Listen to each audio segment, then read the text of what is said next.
নিয়োগ ইস্যুতে বড় ধাক্কা খেল ত্রিপুরা সরকার। Tripura state rifles enrol followers পদে নিয়োগ প্রক্রিয়া বাতিলের রাজ্য সরকারের সিদ্ধান্তকে অবৈধ ঘোষণা করেছে সুপ্রিম কোর্ট। আগামী 2 মাসের মধ্যে নিয়োগ প্রক্রিয়া সম্পন্ন করতে হবে বলে জানিয়েছে শীর্ষ আদালত। এর ফলে নিয়োগ পাবেন রাজ্যের কোটা থেকে 350 জন এবং বহিরাজ্যের কোটা থেকে 134 জন সহ মোট 484 জন প্রার্থী।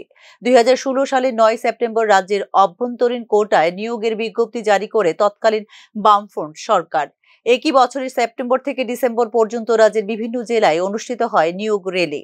শারীরিক সক্ষমতা পরীক্ষা, লিখিত পরীক্ষা ও মৌখিক পরীক্ষার পর চূড়ান্ত পর্যায়ে উত্তীর্ণ হন 1696 জন।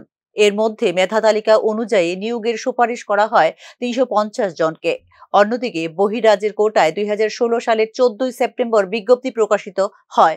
পরবর্তী সময়ে উত্তর ভারতের কোর্দার, রাঁচি ও বিশাখাপত্তনমে হয় নিয়োগ র্যালি।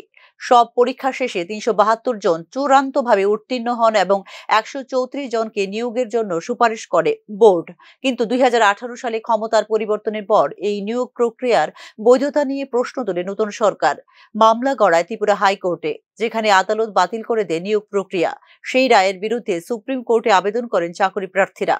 অবশেষে বিচারপতি জে.কে. মাহেশ্বরী ও বিচারপতি রাজেশ বিন্দালের ডিভিশন বেঞ্চ রায় দিয়ে জানান, 2018 সালে নিয়োগ স্থগিতাদেশ ও নিয়োগ বাতিলের সিদ্ধান্ত আইনত ও বৈধ।